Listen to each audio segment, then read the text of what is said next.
নমস্কাৰ প্ৰিয় দৰ্শকসকল, চাবলৈ আৰম্ভ কৰিছে আসাম লাইভ 7 আৰু অতি এটা গুৰুত্বপূৰ্ণ সংবাদৰ সৈতে আপোনালোকৰ সন্মুখত মই বিকাশ। প্ৰিয় দৰ্শকসকল, গেছ এজেন্সিসমূহৰ বৃহৎ ব্যৱসায়ৰ সন্মুখত পণ্য হৈছে নেকি আজি জনজীৱন?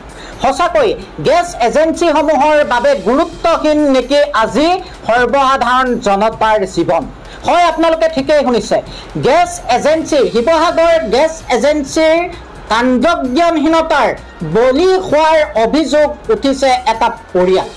এটা লিক হৈ থকা গেছ প্ৰদানেৰে শিৱসাগৰৰ এটা পৰিয়ালৰ মাজলৈ নমাই আনিছে আজি শংকা, সংশয়, আতংক। পুনৰবাৰ গেছ এজেন্সিলৈ ফোন কৰাৰ পিছতো তাৰ কোনো ধৰণৰ সঁহাৰি জনোৱা নাই শিৱসাগৰ গেছ এজেন্সি ছাৰ্ভিচে। সঁচাকৈ জনতাৰ জীৱনক লৈ হেতালি খেলিছে নেকি এইসমূহ গেছ এজেন্সি ছাৰ্ভিচে? চাওঁ আহক আমাৰ এক বিশেষ সংবাদ।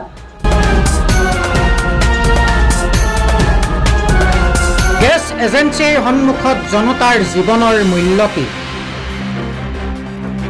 গেছ এজেন্সিৰ গাফিলতিৰ বলি হ'ব নেকি সৰ্বসাধাৰণ পৰিয়াল? শিৱসাগৰ গেছ ছাৰ্ভিচ এজেন্সিৰ চৰম হেমাহি। লিক হৈ থকা গেছ চিলিণ্ডাৰক লৈ শংকিত গৃহস্থ। জনজীৱনৰ প্ৰতি প্ৰচণ্ড ভাবুকি। শিৱসাগৰ নগৰৰ মাজমজিয়াত অৱস্থিত এটা গেছ ছাৰ্ভিচ এজেন্সিৰ বিৰুদ্ধে গ্ৰাহকক গুৰুত্ব নিদিয়া হেমাহি আৰু জনজীৱনৰ সুৰক্ষাক লৈ উপেক্ষা কৰাৰ গুৰুত্বৰ অভিযোগ।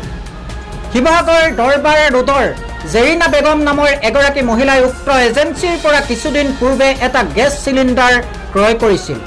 কিন্তু গেছ চিলিণ্ডাৰটোৰ ব্যৱহাৰ আৰম্ভ কৰাৰ দিনৰ পৰাই গেছ লিক হৈ থকা সমস্যাত ভুগি আহিছে পৰিয়ালটোৱে। জেৰিনা বেগমে গেছ লিক বিষয়টো বহুবাৰ ছাৰ্ভিচ সেৱা এজেন্সিৰ কৰ্মচাৰীসকলক জনাই আহিছে যদিও কোনো ব্যৱস্থা গ্ৰহণ নকৰিলে। মোৰ নাম জেৰিনা বেগম, মই শিৱসাগৰ দৰবাৰৰ সৃষ্টিপথত থাকো। মোৰ আজি চিলিণ্ডাৰটো লোৱা আজি এসপ্তাহমান হৈছিলে। চিলিণ্ডাৰটো তাৰপিছত লগালো, লগোৱাৰ পিছত মোৰ আৰু এটা অৱশ্যে চিলিণ্ডাৰ আছে। লগোৱাৰ পিছত মোৰ চিলিণ্ডাৰটোৱে কণ্টিনিউ লিক কৰি আছে। ইমানেই লিক কৰিছে যে গোটেই ঘৰটোৱে গোন্ধাই গৈছে। মই ভয়তে চিলিণ্ডাৰটো খোলাই দিলো।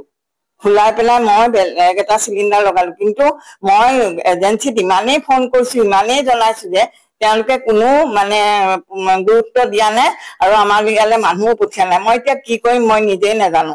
কাৰণ কেলে ঘৰৰ মানুহো নাথাকে, ঘৰত মই অকলে থাকো, মোৰ বোৱাৰী থাকে, আমি দুজনী থাকো। এতিয়া ভয় কৰিছো কেলে কিবা যদি ঘটিবলৈ হয়। প্ৰায়ে এইটো ঘটনা আমি শুনিয়ে থাকো বা টিভিটো দেখি থাকো যে চিলিণ্ডাৰৰ পৰা ইমান ডাঙৰ ডাঙৰ ঘটনা হয় যে মানুহ আনকি মৃত্যু মুখতো পৰে, আনকি ঘৰ দুৱাৰো জ্বলে। তেনেকুৱা ক্ষেত্ৰত এইটো আমি বহুত ভয় খাইছো। এনেকুৱা ভয় খাইছো যে আমি এতিয়া কি কৰিম ক'ব নোৱাৰো। তেওঁলোকে এনেকুৱা এজেন্সি থকাতকে আমি ভাবো যে তেওঁলোকে নথকাই ভাল নেকি। কাৰণ আমাৰ এইটো কথাত যেতিয়া গুৰুত্ব দিয়া নাই ইমান ডাঙৰ এটা কথাত, তেতিয়াহ'লে আমি কি কৰিব পাৰো? আমাৰ চিলিণ্ডাৰটো লগোৱাৰ দিন ধৰি খুব লিক কৰি আছে, যে সেইটো কাৰণে আমি চিলিণ্ডাৰটো খুলি থৈছো। আৰু যিহেতু চিলিণ্ডাৰটো লিক কৰি আছে সেইবাবেতো বহুত কি চিলিণ্ডাৰ কিমান বিপদজনক হ'ব পাৰে। আমাৰ ঘৰত তেনেকে মতা মানুহ নাথাকে, মানুহজন আৰু আব্বা বাহিৰতে থাকে আৰু মই আৰু মোৰ শাহু ঘৰত থাকো। সেইবাবে ভয় খাইছো যাতে একো বিপদ আপদ নহওক। আৰু গেছ এজেন্সিক আমি জনাই থকা হৈছে, কেইবাবাৰো আমি কমপ্লেইন কৰিছো যে চিলিণ্ডাৰটো লিক কৰি আছে, কিন্তু তেওঁলোকে কোনো ধৰণৰ গুৰুত্ব প্ৰদান কৰা নাই। আপুনি আপোনাৰ সন্তানক কোনখন শিক্ষানুষ্ঠানত নামভৰ্তি কৰিব সেই বিষয়ে হয়তো পৰিকল্পনা কৰি আছে।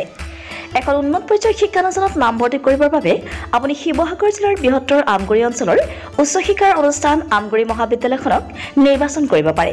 এই মহাবিদ্যালয়খনে উচ্চতৰ মাধ্যমিক চূড়ান্ত পৰীক্ষাত অসমৰ ভিতৰত সপ্তম আৰু দ্বিতীয় স্থান দখল কৰি দুবাৰকৈ অঞ্চলটোলৈ গৌৰৱ কঢ়িয়াই আনিবলৈ সক্ষম হোৱাৰ লগতে স্নাতক আৰু স্নাতকোত্তৰ পৰীক্ষাতো প্ৰথম শ্ৰেণীৰ প্ৰথম স্থান আৰু সোণৰ পদক লাভ কৰিবলৈ সক্ষম হৈছে। আমগুৰি মহান মনীষীসকলৰ অক্লান্ত শ্ৰম আৰু ত্যাগৰ বিনিময়ত 1967 চনতে প্ৰতিষ্ঠা লাভ কৰা মহাবিদ্যালয়খনে সোণালী জয়ন্তী বৰ্ষ অতিক্ৰম কৰি সাফল্যৰ বতৰা লৈ ভৱিষ্যতৰ দিশে আগবাঢ়িছে। পঢ়া শুনাৰ ক্ষেত্ৰত কিছু পৰিমাণে দুৰ্বল ছাত্ৰ ছাত্ৰীৰ বাবে বিশেষ শ্ৰেণীৰ ব্যৱস্থা তথা বৃত্তিমুখী পাঠ্যক্ৰমৰ অন্তৰ্ভুক্তি, ল'ৰা আৰু ছোৱালীক পৃথক পৃথক এনচিচিৰ সুবিধা মহাবিদ্যালয়খনৰ ইতিবাচক দিশ। ৰাষ্ট্ৰীয় মূল্যায়নৰ প্ৰত্যয়ন পৰিষদ নাকৰ দ্বাৰা এ গ্ৰেড লাভ কৰা আমগুৰি মহাবিদ্যালয়ত আপোনাৰ সন্তানটিক নামভৰ্তি কৰাই পৰাই আপুনিও সফলতাৰ অংশীদাৰ হোৱাৰ সুযোগ লাভ কৰিব পাৰে।